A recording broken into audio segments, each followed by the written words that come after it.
The Ethelgard was not merely a restaurant. It was a sanctuary carved from marble and hushed ambition, a place where the gods of modern finance came to dine. The air itself felt heavy, thick with the scent of old money, leather, and an undercurrent of truffles that seemed to emanate from the very walls. Crystal chandeliers hung from the vaulted ceilings like frozen constellations, their light catching the silver gleam of cutlery that chimed against porcelain with a delicate, reverent sound. Conversations were conducted in low, conspiratorial tones, the murmur of billion-dollar deals and corporate takeovers forming the ambient soundtrack of the room. Here, power was the main course, and every glance, every gesture was a negotiation. Navigating this gilded battlefield was Elara Vance, though to the patrons she was less a person and more a function. A silent pair of hands that refilled a water glass or cleared a plate with practiced, unobtrusive grace. Her movements were fluid, economical, a ballet of professional servitude she had perfected over 3 long years. She was a ghost in a tailored uniform, her presence felt only in its absence, her efficiency a testament to her ability to disappear in plain sight, an art she had learned was essential for survival in a world that no longer saw her. To the titans of industry she served, Elara was a simple backdrop, a part of the expensive scenery. Her face was pleasant but forgettable, her posture deferential, her voice a soft, neutral tone that never betrayed a hint of emotion. They saw the crisp black apron, the starched white shirt, the name tag that read simply Elara, and their minds registered nothing more. They could never have imagined the world that existed behind her calm, observant eyes. They could not see the ghost of a different life, one spent not in dining rooms but in the hallowed lecture halls of the University of Chicago's economics department. They could not fathom that the mind beneath that neatly tied hair was a razor-sharp instrument, a formidable engine of logic and pattern recognition that once dazzled professors and promised a future at the apex of forensic accounting. This uniform was not a career, it was a disguise, a form of penance, a suffocating shield she wore to pay for the sins of a world that had celebrated the very intellect she now had to hide. Every night she performed this role with flawless precision, her body serving exquisite meals while her mind silently screamed, trapped in a cage of circumstance, replaying the life that had been stolen from her.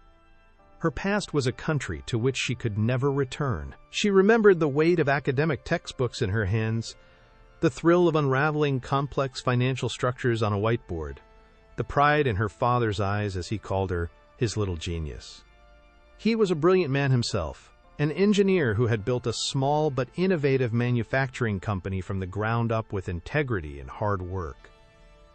That company, his life's work, was now just a collection of dusty files in a box under her bed. It had been dismantled overnight, shattered by a predatory hostile takeover executed with a series of fraudulent financial instruments so complex, so deliberately opaque, that by the time the dust settled, her family was left with nothing but debt and devastation. The shock of the ruin, the utter betrayal of a system he had believed in, had triggered a catastrophic stroke, silencing the brilliant mind she had so admired, and leaving him a frail, dependent man who needed round-the-clock care. Elara had abandoned her PhD, her future, her very identity, without a second thought. The Ethelgard, with its generous tips from oblivious billionaires, was the only thing standing between her father's care and destitution. This is a story you won't want to miss. Before we dive in, let us know where you're watching from in the comments below. We love seeing our global audience. And if you enjoy stories where justice is served, make sure you're subscribed. Every clink of a champagne flute, every dismissive wave of a hand, was a reminder of the price of her devotion. The world that had destroyed her father was the same one she now served, bowing and smiling as they discussed the very kinds of predatory deals that had ripped her life apart. The irony was a bitter acid in her stomach, a constant, dull ache that she had learned to ignore. The motivation was the image she held in her mind's eye at all times.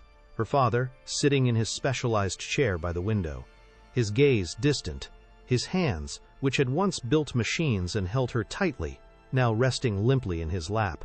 His medical bills were a mountain, a relentless climb she faced every single month, each one a fresh reminder of the injustice that had been done.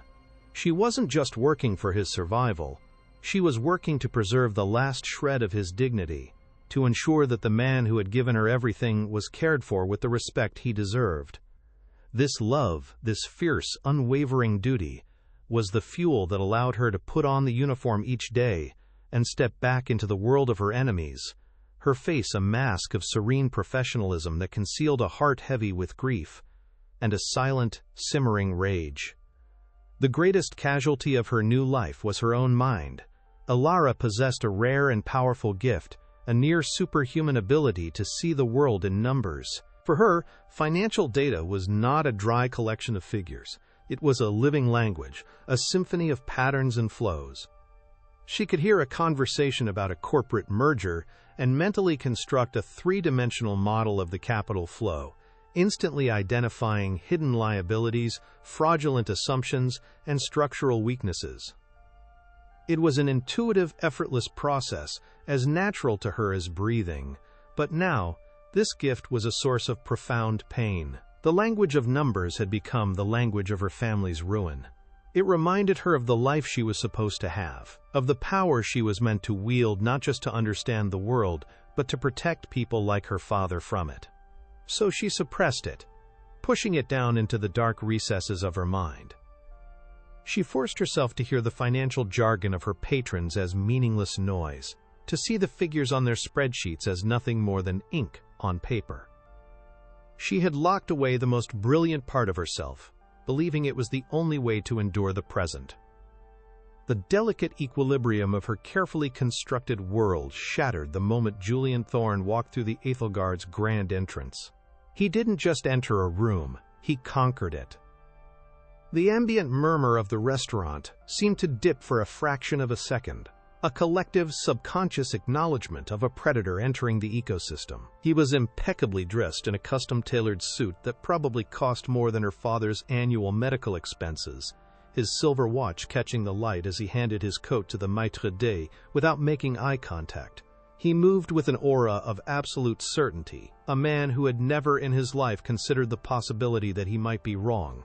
His features were sharp, handsome in a severe, unforgiving way, and his eyes scanned the room not with curiosity, but with the cold, assessing gaze of a conqueror surveying his territory.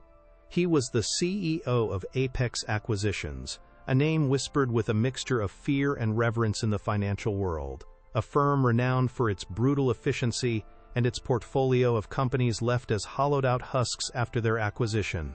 To Ilara, he was the living embodiment of the soulless corporate godhood that had crushed her family. Thorne was seated at one of Ilara's tables, along with a nervous-looking older gentleman who was clearly a potential investor he was trying to win over. From the moment he sat down, Thorne treated the staff as invisible obstacles. He gestured for water with a flick of his wrist, never once looking at Ilara as she poured it. His voice was a blade of condescending precision, each word carefully chosen to assert his intellectual and financial superiority. He spoke of markets, of leverage, of assets, not as concepts, but as his personal playthings. Ilara performed her duties with her usual quiet efficiency, her body on autopilot while a cold knot tightened in her stomach. She had served men like him 1,000 times, men who saw the world as a chessboard and everyone else as pawns.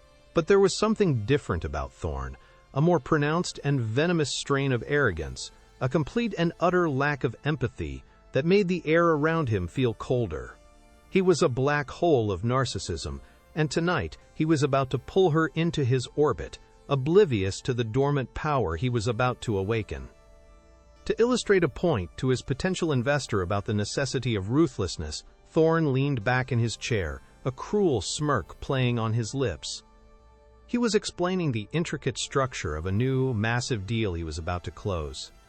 He spoke loudly, his voice carrying across the hushed dining room, deliberately performing for an audience. Then, with a gesture of pure theatrical contempt, he waved a dismissive hand in Ilara's direction as she approached to refill his guest's bread plate.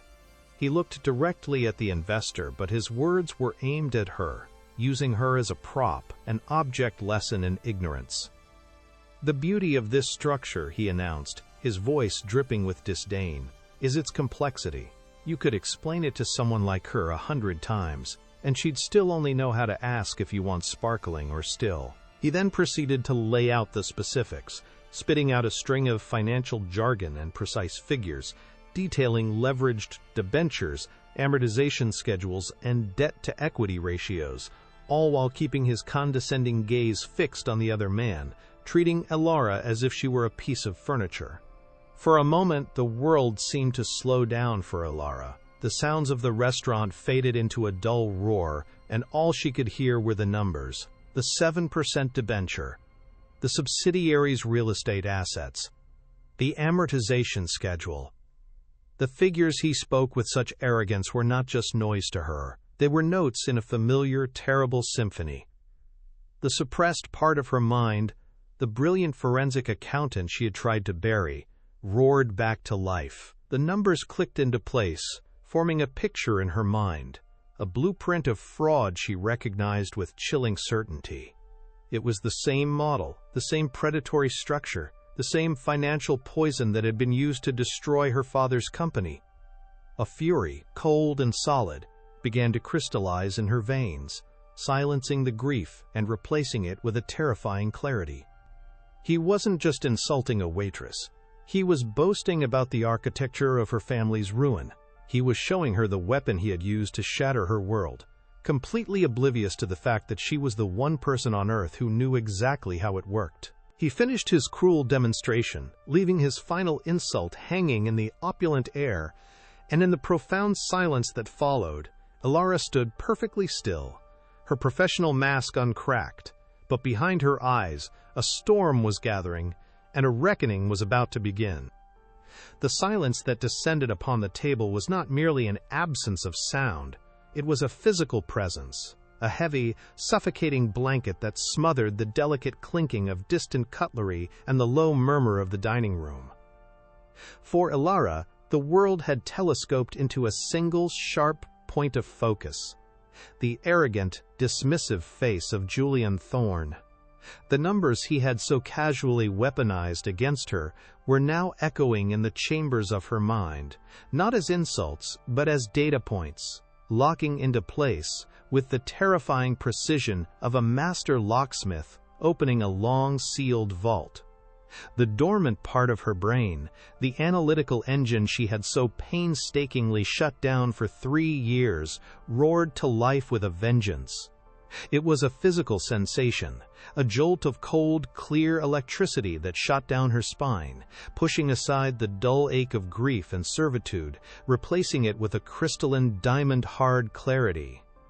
The waitress, the ghost in the uniform, began to recede, and in her place, something far more formidable started to surface, an intellectual predator that had been starved for far too long and had just been presented with its prey. It began with a subtle shift in her posture, almost imperceptible to the casual observer, but for the two men at the table, it was as dramatic as a seismic event. The slight, deferential slump in her shoulders, a posture perfected through years of service, straightened, her spine aligned with the grace and rigidity of a steel rod. She lifted her chin, not with defiance, but with an air of absolute authority, as if she were no longer standing beside their table but was now seated at its head. The mask of pleasant, professional neutrality did not crack, it dissolved, revealing the focused, unblinking gaze of an expert in her element. Her hands, which had been poised to clear a bread plate, now rested at her sides, steady and still. The air around her seemed to change, to thin and sharpen, and the oppressive opulence of the Aethelgard suddenly felt like a cheap stage set for the real drama that was about to unfold. Julian Thorne, who had been basking in the glow of his own cruel wit, felt a sudden, inexplicable chill, a primal instinct warning him that the very foundation of his reality was about to be shaken. She placed the silver water pitcher she was holding back onto her service tray. The sound it made was not a clatter of nervousness, but a soft, deliberate click, a sound that cut through the thick silence with the finality of a judge's gavel. Then she took a slow, measured breath, not to calm her nerves, but to oxygenate the formidable mind that was now operating at full capacity. When she finally spoke, her voice was unrecognizable. The soft, unobtrusive tone of the waitress was gone, replaced by a voice that was calm, level, and possessed a chilling analytical precision. It was a voice that belonged in a university lecture hall or a corporate boardroom, a voice accustomed to dissecting complex problems and delivering irrefutable conclusions. She did not look at the investor, who was now staring at her with wide-eyed astonishment. She looked directly, and only, at Julian Thorne, her gaze boring into him not with anger, but with the detached, piercing focus of a scientist examining a specimen under a microscope.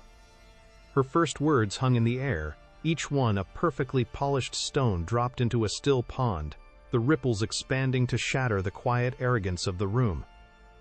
"The 7% debenture you're leveraging against the subsidiary's real estate assets," she began, her voice a calm, even current in the silent room, "is not just a poison pill, it's a declaration of fraudulent intent. You've predicated its value on the portfolio's most volatile holdings, specifically the commercial properties in the downtown revitalization zone. Your public filings suggest a valuation based on projected tenancy rates post-development.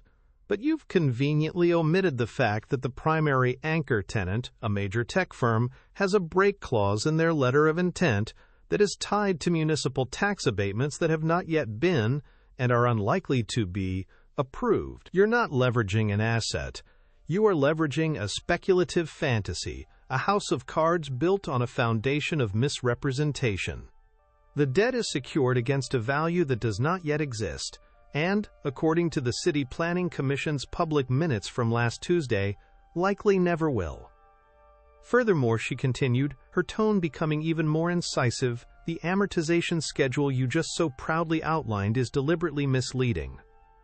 You've structured it with aggressive front-loading of interest-only payments for the first 36 months. This creates an artificial inflation of your company's short-term liquidity, making it appear robust to outside investors like this gentleman here. However, it simultaneously pushes the principal repayment into a balloon payment structure that will come due in year 4, a payment that the subsidiary's actual, non-speculative revenue streams cannot possibly support. The moment that payment is due, the subsidiary will be forced into immediate default. This isn't a strategy for growth. It is a meticulously designed bankruptcy trigger, engineered to allow apex acquisitions to seize the remaining tangible assets for pennies on the dollar after you've already extracted the inflated value from the initial bond issue. It is a classic strip and flip, hidden behind a veneer of complex financial language. And that," she concluded, her voice dropping slightly but losing none of its steely edge, "is what makes your debt-to-equity ratio not just toxic, but a work of fiction. You have presented a scenario where the equity is based on a lie, and the debt is a weapon aimed at your own acquisition target. The entire structure is designed to fail in a way that benefits only you, while wiping out any minority shareholders and triggering covenants that will cascade through the subsidiary's other financial obligations. The deal is not risky, Mr. Thorne. It is a premeditated act of financial sabotage. It's illegal under Section 10b-5 of the Securities Exchange Act of 1934. It is, in the simplest terms, a crime." She fell silent, her dissection complete. She had not raised her voice. She had not used a single emotional word.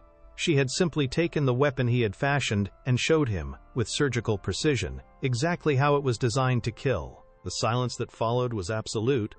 The investor's jaw was slack, his face a mask of pale, dawning horror as he replayed Thorne's confident pitch against the woman's devastatingly logical teardown.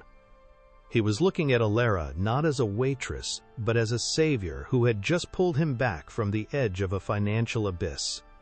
Julian Thorne, however, was undergoing a more complex and violent transformation. His face cycled through a series of emotions with terrifying speed.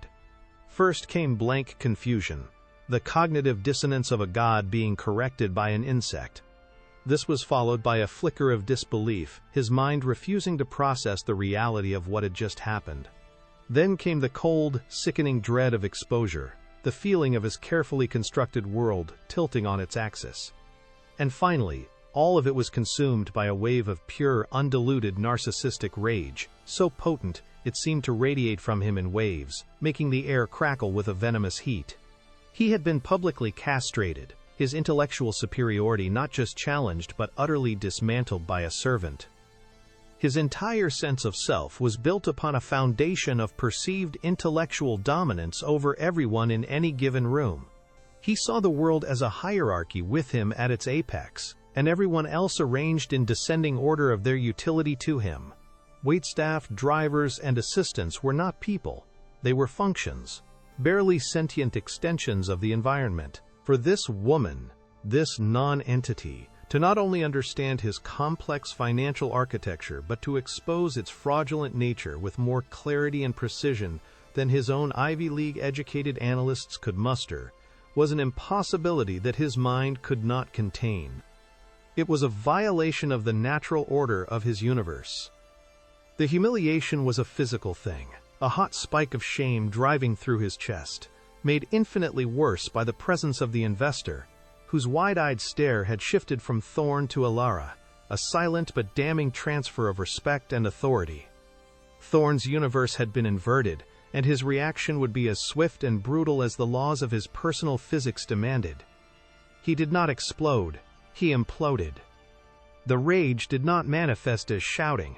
That would be a concession of control. Instead, it solidified into a cold, dense singularity of hatred behind his eyes. A single vein pulsed on his temple, a visible testament to the storm raging within. He pushed his chair back, the legs scraping harshly against the marble floor, a sound of pure violence in the hushed room. He threw his heavy linen napkin onto the table as if it were a gauntlet. Without another word to the investor, and without a single glance at Alara, he turned and strode with the stiff, purposeful gait of an executioner directly toward the maitre d's station at the front of the restaurant. His movements were clipped, precise, and radiated a palpable menace. Every diner he passed seemed to shrink away from the sheer force of his fury. He was a walking storm front, and everyone in the Aethelgard could feel the pressure drop, could sense that a devastating lightning strike was imminent. Alara watched him go, her own body a strange mix of sensations. The adrenaline that had fueled her analysis was beginning to fade, leaving a trembling in its wake. But beneath it, there was no fear. There was only a profound, almost serene sense of rightness, the feeling of a limb that had been asleep for years finally tingling back to life. She had spoken her truth. She had used the gift that had been the source of so much pain to defend not just herself, but the unsuspecting man at the table. For the first time in 3 years, she felt like Alara Vance again, not just a collection of duties and a uniform, but a person of substance and power. She knew what was coming. She had seen Thorne's kind of power up close before. It was absolute, petty, and swift. She braced herself not for a fight, but for the inevitable, brutal consequence of speaking truth to a man who had built his empire on lies. The restaurant owner, a man named Jean-Pierre, who prided himself on his restaurant's discretion and his ability to placate his powerful clientele, practically materialized at Thorne's side. Alara could not hear the words, but she could read the exchange in their body language. Thorne spoke in a low, vicious tone, his hand making a sharp, dismissive gesture in her direction. Jean-Pierre's face, usually a mask of professional calm, blanched.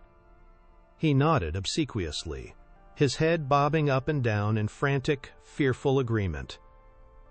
He wrung his hands, casting a single, terrified glance back at Alara before turning his full attention back to soothing the enraged titan before him. The negotiation, if it could be called that, lasted no more than 15 seconds. The verdict had been delivered, the sentence passed, and the executioner was already on his way.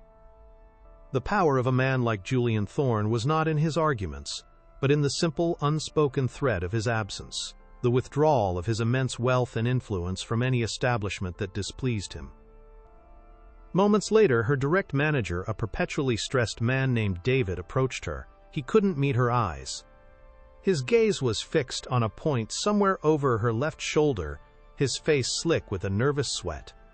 "Alara," he stammered, his voice barely a whisper. "I need you to." Jean-Pierre says, "You need to collect your things. Now." He gestured vaguely towards the staff entrance. The words were simple, but they carried the weight of her entire world. Her job, the sole source of income that paid for her father's care, the one stable thing in her chaotic life, was gone. It had been extinguished in an instant, not for a mistake or an infraction, but for the unforgivable crime of being right. She simply nodded, a strange sense of calm settling over her. The shock was still there, a low hum beneath the surface, but the overriding feeling was one of grim, resolute acceptance. This was the price. She had known it, and she had paid it willingly. As she walked toward the staff locker room, a path she had taken 1,000 times, it felt alien and new. The other staff members averted their gazes, their faces a mixture of pity, fear, and a small, shameful measure of relief that it wasn't them. She was already becoming a ghost again, but of a different kind, a cautionary tale. As she reached the exit, a side door that led into a cold, dark alley, Julian Thorne was there, waiting for her. He had positioned himself deliberately, needing one final act to reassert his dominance, to put her back in the box he had created for her in his mind. He stepped in front of her, blocking her path, his expensive suit looking absurdly out of place against the grimy brick and overflowing dumpsters. His face was a mask of cold, controlled fury. His eyes were like chips of ice. He leaned in close, his voice a low, venomous hiss meant only for her. "People like you," he said, the words, dripping with a contempt so profound it was almost tangible, "should learn their place." He held her gaze for a beat longer, ensuring his message of absolute power and her complete powerlessness was received. Then he turned on his heel and walked away, disappearing back into the warm, golden light of the restaurant, back to his world of consequence-free cruelty, leaving her alone in the cold, damp darkness of the alley. The heavy door clicked shut behind her, the sound echoing the final, definitive closing of a chapter in her life. The weight of his words, of the firing, of the terrifying uncertainty of her future, finally crashed down upon her, and for the first time that night, a single, hot tear traced a path down her cheek. The walk home was a blur. The city lights of Chicago, usually a source of comfort, seemed harsh and alien. The sounds of traffic and sirens were a dull roar in her ears. Each step was heavy, laden with the crushing weight of her new reality. How would she pay for her father's nurse next week? How would she afford his medication? The mountain of bills which she had been so diligently chipping away at had just become an unclimbable Everest.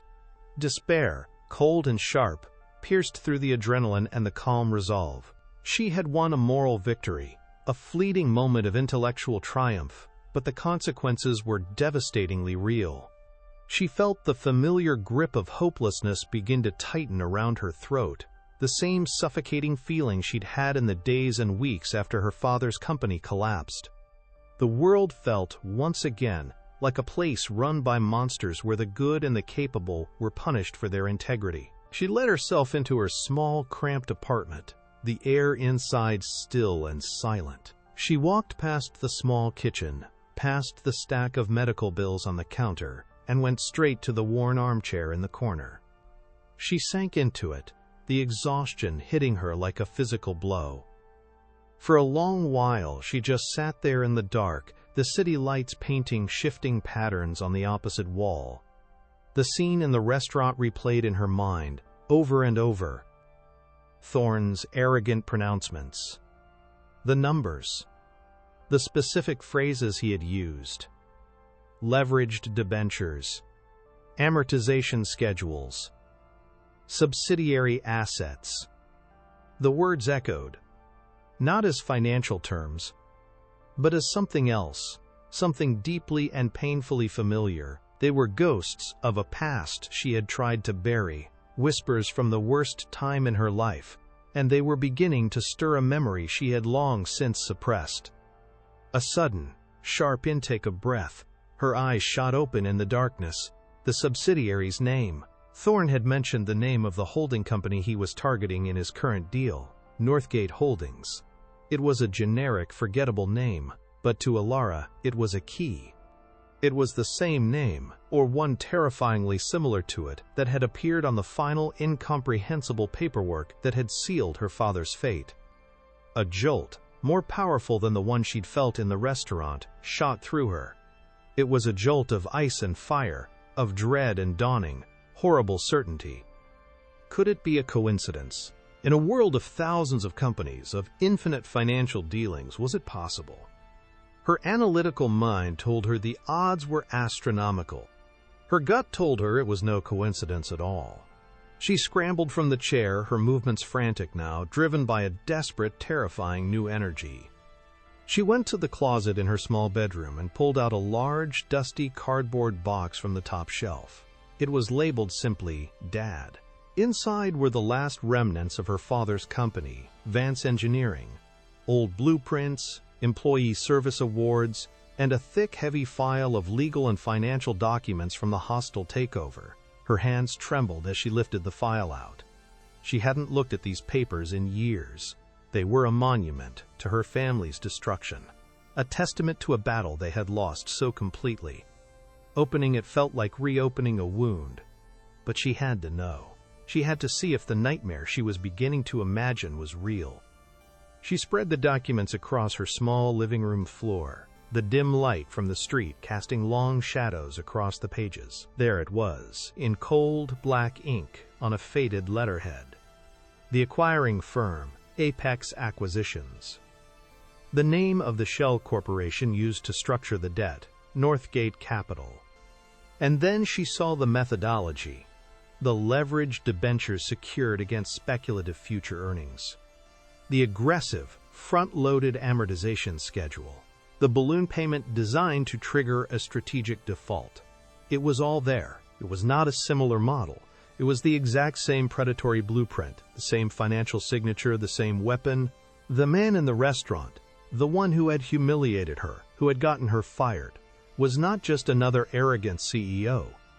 He was not just a symbol of the system that had crushed her family. He was the architect.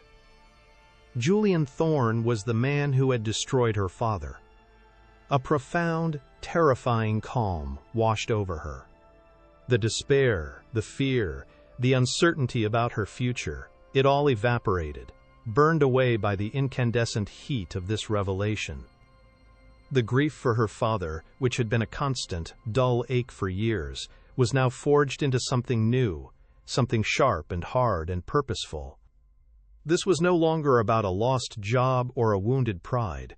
This was about justice. This was about a debt that had been owed for years, a debt of pain and suffering that was now going to be collected. The waitress was dead and buried. The PhD candidate was a ghost of the past. What stood up from that floor, surrounded by the ghosts of her father's legacy, was something else entirely. She was a weapon, sharpened by grief and aimed by a singular, unwavering purpose. She walked over to her laptop, her movements now steady and deliberate.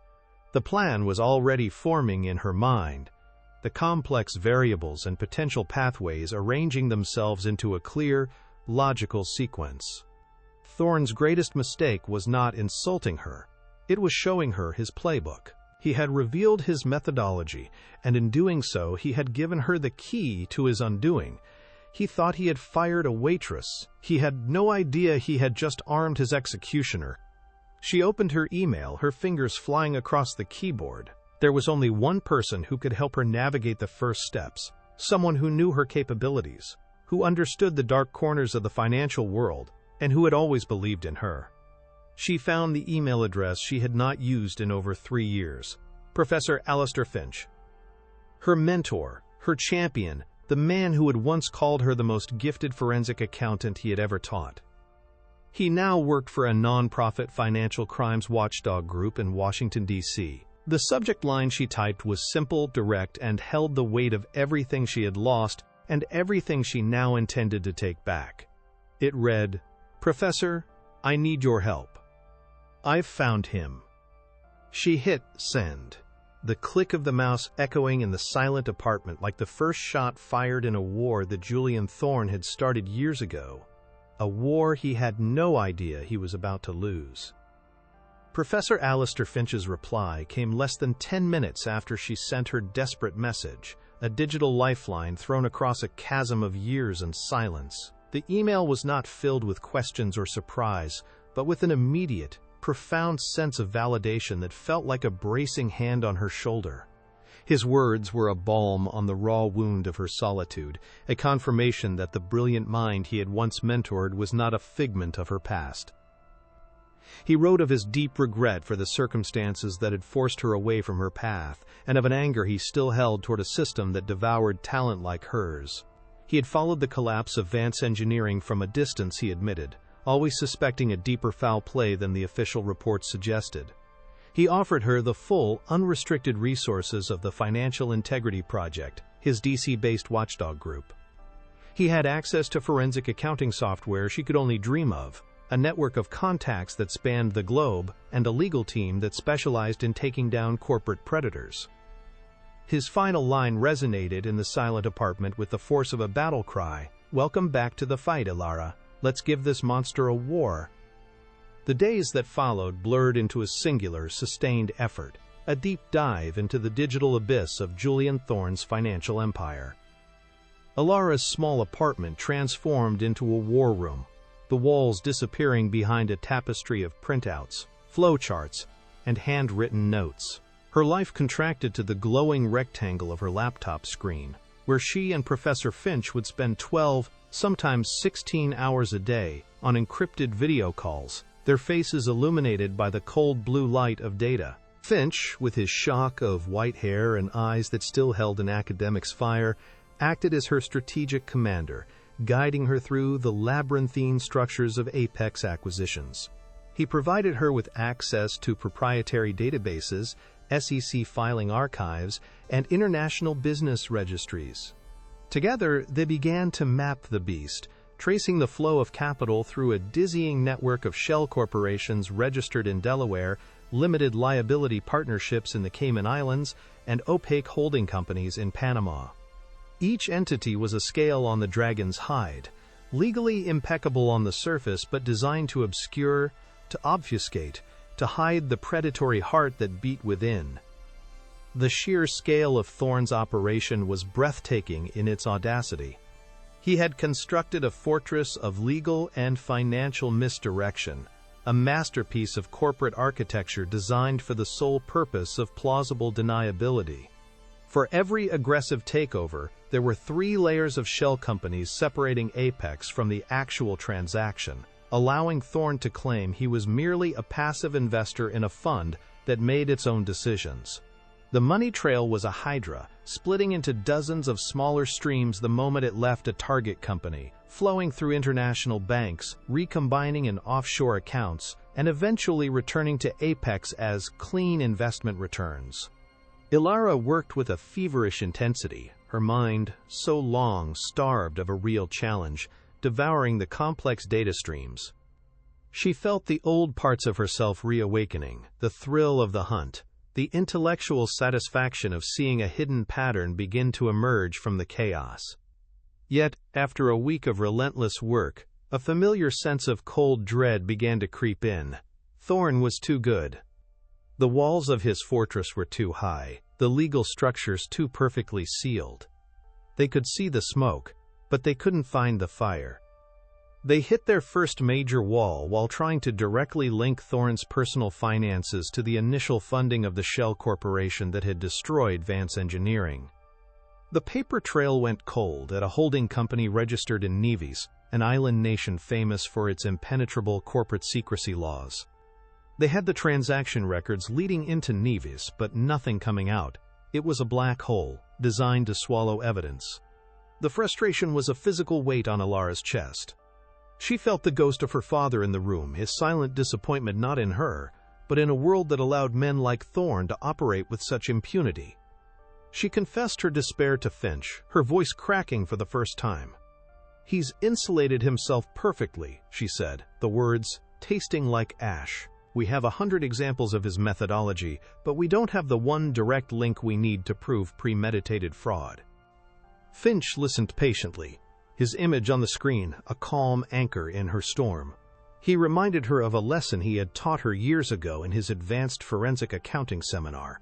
When the numbers hide the truth, you have to start looking for the people. Alistair's words shifted her entire perspective. She had been hunting a ghost in the machine, a phantom made of numbers and legal code. Now she had to hunt the man. Men like Thorne, Finch explained, for all their supposed genius, are creatures of habit and ego. They trust very few people. They often use the same lawyers, the same accountants, the same fixers for their dirtiest work, believing loyalty can be bought and maintained through fear. Their task was to find a crack in that inner circle, to find someone who had been burned by Thorne's fire and might be willing to talk. Using the Financial Integrity Project's resources, they began a new, more dangerous phase of the investigation. They cross-referenced the legal and accounting firms listed on every one of Apex's major acquisitions for the last 15 years. They were looking for a name that appeared with suspicious frequency, a professional who might have been the architect of Thorne's legal firewall. After 2 days of painstaking work, a name emerged, a boutique law firm in Zurich, Switzerland, named Viridian Trust.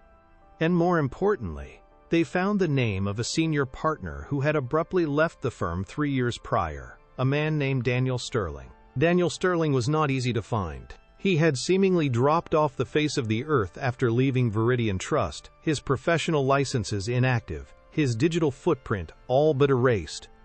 It took Finch's best investigators another week to locate him, living a quiet, secluded life in a small village on the coast of Portugal. He was a ghost, a man in self-imposed exile. Finch made the first contact, a carefully worded email that mentioned nothing of Thorne or Apex, but spoke of an inquiry into international corporate law and the ethics of offshore asset management. To their surprise, Sterling replied. He agreed to a meeting, but only in person and only with Alara. He was wary of Finch's organization, suspecting they were government-affiliated. He wanted to meet the person at the heart of the story, to look them in the eye. The request sent a jolt of fear and determination through Alara. This was no longer about data on a screen. The hunt was becoming real, and she was stepping out from behind the safety of her laptop and into the world of Thorne's secrets. The trip to Portugal was a whirlwind, paid for by an anonymous grant from Finch's foundation. Alara met Sterling in a small, sun-drenched cafe overlooking the Atlantic Ocean. The setting was deceptively peaceful, a stark contrast to the darkness of their topic.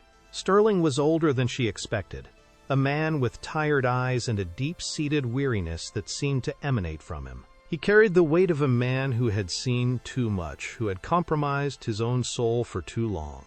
Initially, he was guarded, speaking in legal hypotheticals, refusing to name names or firms.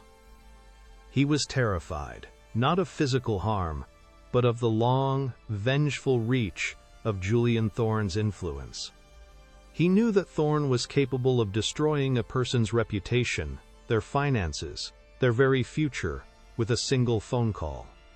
He had seen it happen. He had, in fact, helped make it happen more than once. Alara knew she had only one chance to break through his wall of fear. She did not try to pressure him or threaten him with legal exposure.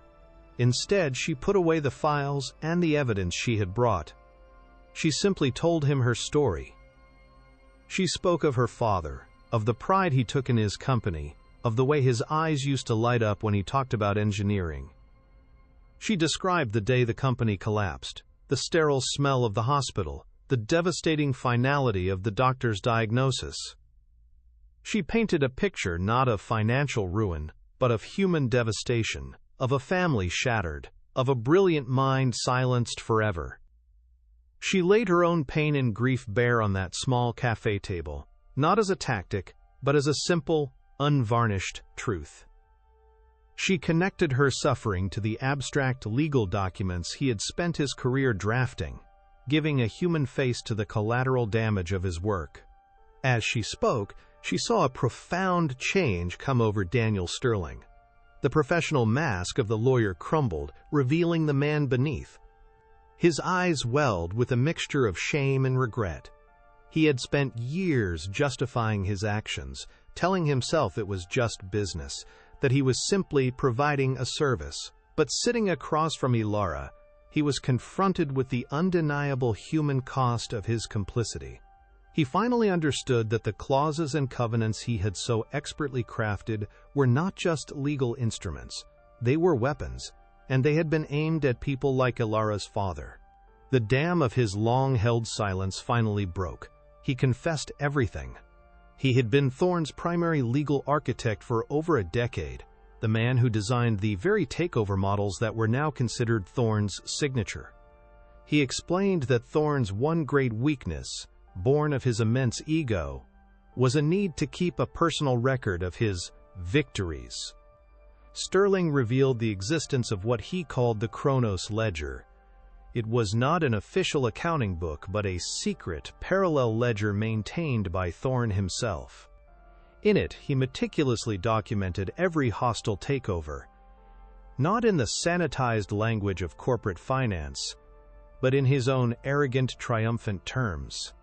He detailed the true, often illegal strategies he used, the weaknesses he exploited, and, most damningly, the precise flow of funds from the gutted companies into his own personal offshore accounts. It was his private trophy case, a monument to his own perceived genius and ruthlessness.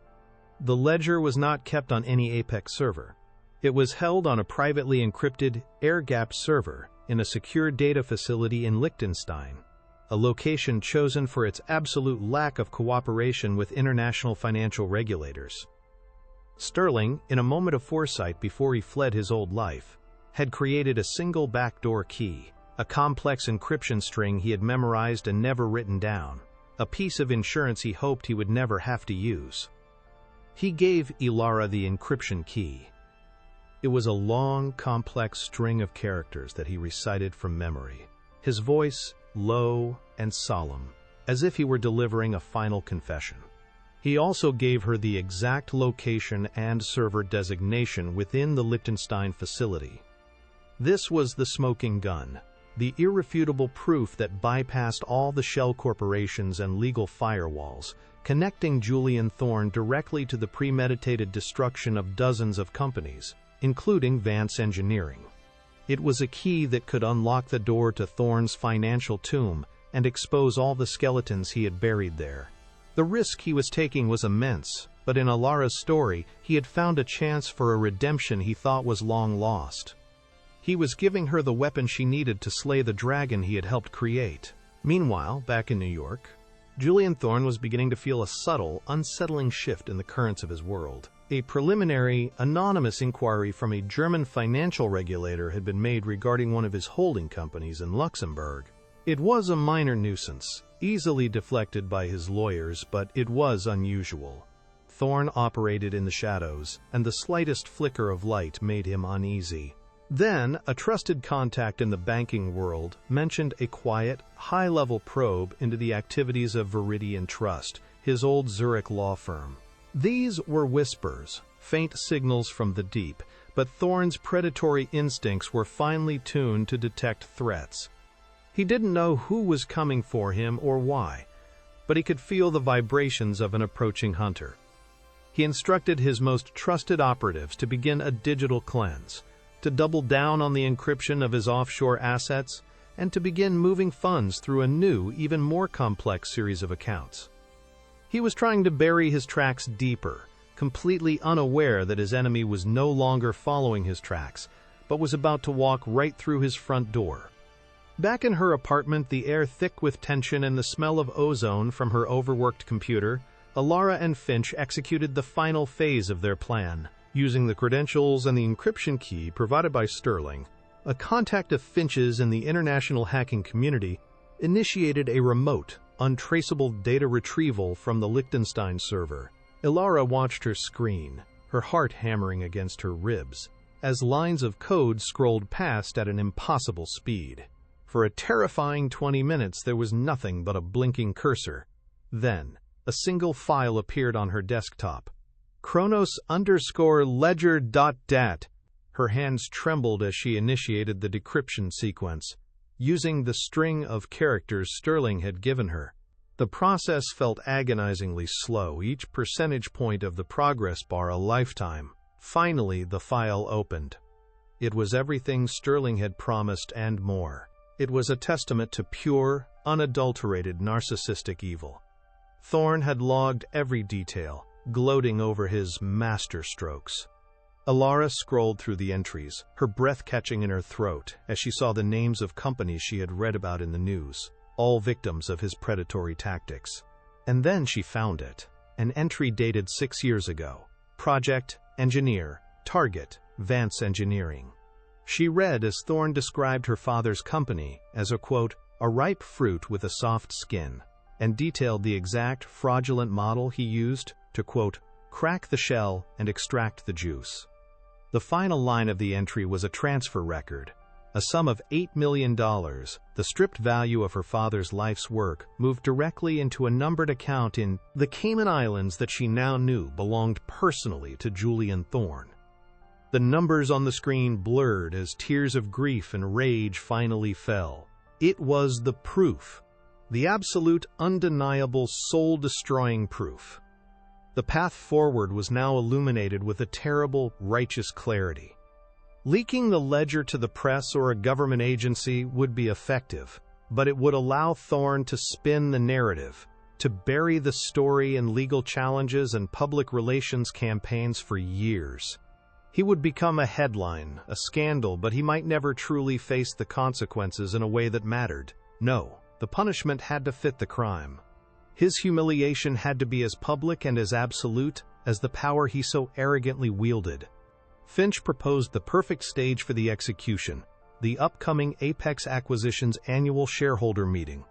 It was Thorne's personal coronation, the one day a year he stood before the world, his investors, and the financial press to celebrate his own greatness. It was his temple of power, and it was there that they would bring it all crashing down around him.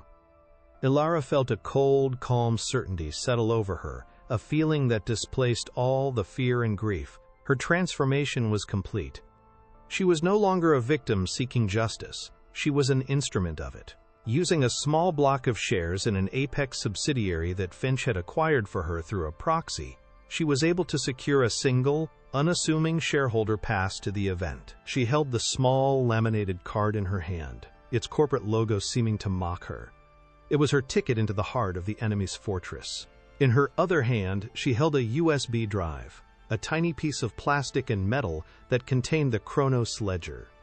It held the truth of Julian Thorne's entire career, the digital ghost of her father's legacy, and the key to a reckoning that was now just days away. The board was set, the pieces were in position, and the checkmate she was about to deliver would be a spectacle the financial world would never forget. The grand ballroom of the Marriott Marquis in Times Square was Julian Thorne's cathedral of capitalism, a cavernous space where the very air was filtered to smell of success. The stage was an altar of polished mahogany and brushed steel, dominated by a colossal screen displaying the ever-climbing Apex Acquisitions stock symbol in a triumphant, vibrant green. Hundreds of shareholders, a sea of expensive suits and calculated smiles, sat in plush, orderly rows, their faces upturned in rapt adoration as Thorne, their high priest of profit, delivered his annual sermon on market domination. The lighting was theatrical, casting him in a heroic glow while the audience remained in a respectful twilight. The sound system was so perfectly calibrated that his voice, a smooth and confident baritone, seemed to emanate not from the speakers but from the very firmament of the room. This was his domain, a carefully constructed reality, where his power was absolute, and his word was gospel.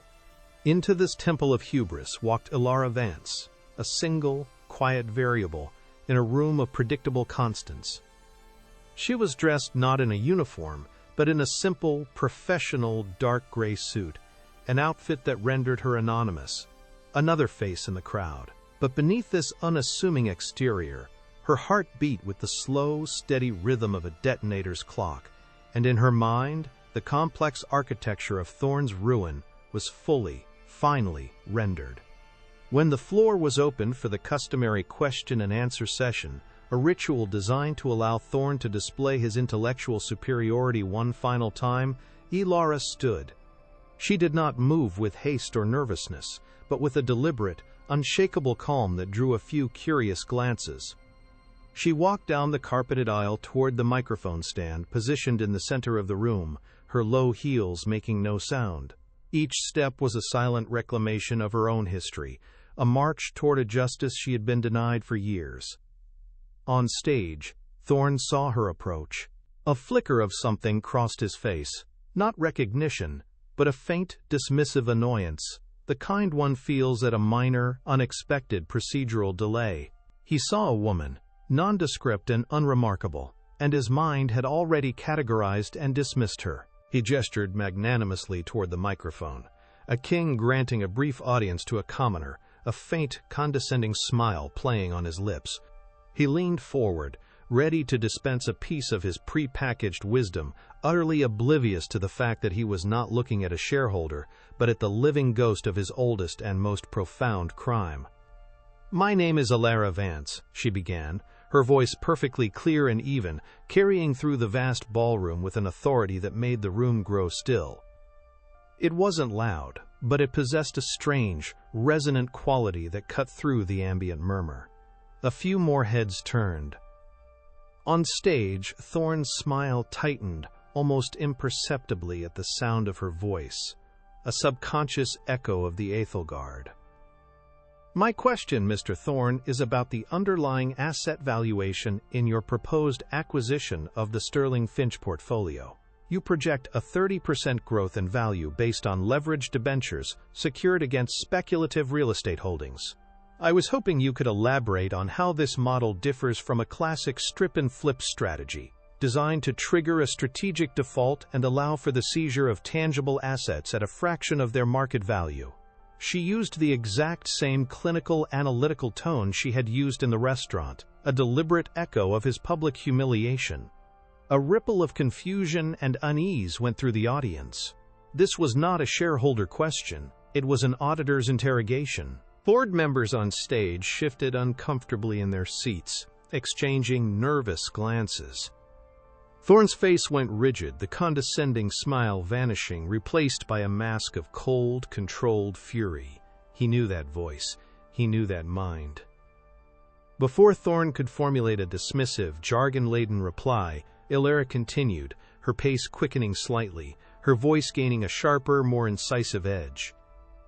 "For example," she said, "this model seems remarkably similar to the one Apex Acquisitions used 6 years ago in the hostile takeover of a small but innovative firm, Vance Engineering.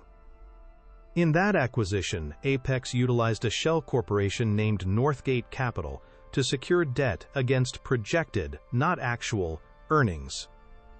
This created an artificial liquidity crisis and forced a default, allowing Apex to acquire a company worth over $20 million in assets for less than a quarter of its value."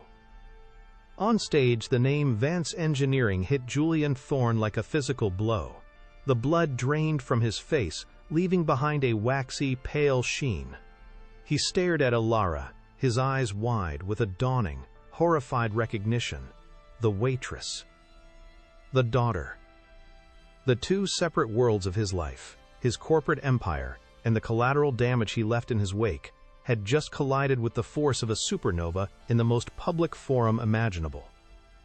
He opened his mouth to speak, to deny, to order security to remove her, but no sound came out. His carefully constructed universe was fracturing, and for the first time in his life, he had lost control of the narrative. Elara knew this was her moment, the point of no return. She reached into her jacket pocket and pulled out the small, innocuous USB drive. "This is not just a theory, Mr. Thorne. It's a documented pattern, a methodology. And while you were meticulous in hiding your tracks behind a fortress of international law, you made one critical, arrogant mistake. You kept a record." She held up the drive for all to see. "On this drive is a file retrieved from a private, encrypted server in Liechtenstein. It is a ledger, your ledger, which you so poetically named the Chronos Ledger. In it, you personally documented the truth behind dozens of your acquisitions. For example, in the entry for Vance Engineering, which you codenamed Project Engineer, you wrote, and I quote, "The old man built a fine engine, but he forgot to armor the vehicle." A classic case of integrity being no match for ambition. The $8 million in stripped assets have been successfully transferred. Her voice was steady, but the weight of those words, her father's entire life's work reduced to a predator's gloating journal entry, filled the room with a profound, chilling gravity. The final phase of her plan was already in motion. "As I've been speaking," she announced, her voice ringing with the finality of a death knell, "this entire ledger, along with a key to its decryption, has been delivered to the SEC, the Southern District of New York, and to every major financial news outlet represented in this room. Their phones should be receiving the notification now." As if on cue, a cascade of chimes and vibrations swept through the ballroom. The sea of faces turned from her to the small screens in their hands. A collective gasp went through the room as the first headlines began to break. On the giant screen behind the stage, an alert technician, acting on instinct, switched the feed from the Apex logo to a live market data stream. The triumphant green symbol of Thorne's company flickered, turned a sickly yellow, and then plunged into a vertical, catastrophic red. The stock was in freefall. The silence of the room shattered, replaced by a roar of panicked shouts, angry accusations, and the frantic tapping of 1,000 keyboards, as billions of dollars in market value evaporated in real time. Type "justice" in the comments if you got chills when Alara Vance finally exposed the truth. On stage, Julian Thorne ceased to exist. The titan of industry, the corporate god, the master of the universe, imploded.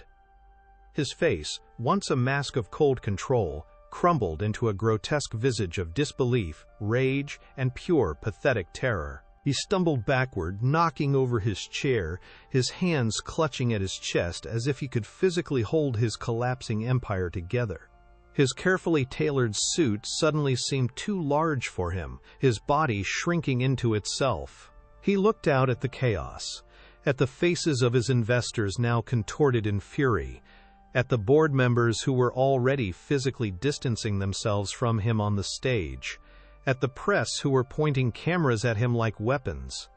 He was no longer a predator, he was prey, surrounded and exposed. He let out a strangled, inhuman sound, a raw cry of a king who had just watched his kingdom turn to dust and ash. As federal agents began to move purposefully down the aisle toward the stage, his reign was not just over, it had been erased, leaving nothing behind but the cautionary tale of a man destroyed by the ghost of a waitress he had been too arrogant to see. 6 months later, Alara stood in the sunlit room of a state-of-the-art care facility, the kind with gardens and physical therapists who smiled with genuine warmth. The scent in the air was not of antiseptic, but of fresh flowers and clean laundry.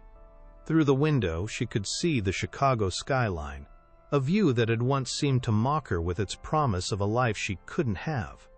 She placed a gentle hand on her father's shoulder. He was sitting in a new, more comfortable chair, looking out at the city. The ruinous stress that had clouded his features for years had softened, replaced by a quiet, settled peace. He turned his head and looked at her, and for a fleeting, miraculous moment, a spark of the old recognition flickered in his eyes, accompanied by the faintest hint of a smile.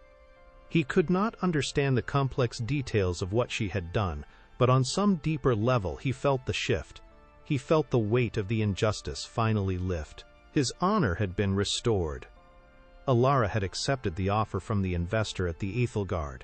She was now the head of a multi-billion-dollar ethical oversight fund, a corporate watchdog with the power to prevent future Julian Thornes from preying on other families.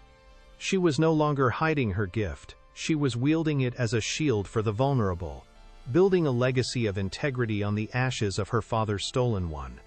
She had not just sought justice, she had become it. If Alara Vance's incredible journey from underdog to powerhouse inspired you, show your support by hitting that like button and sharing this story with someone who needs to see it. And for more unforgettable stories of justice and empowerment, don't forget to subscribe and ring the notification bell.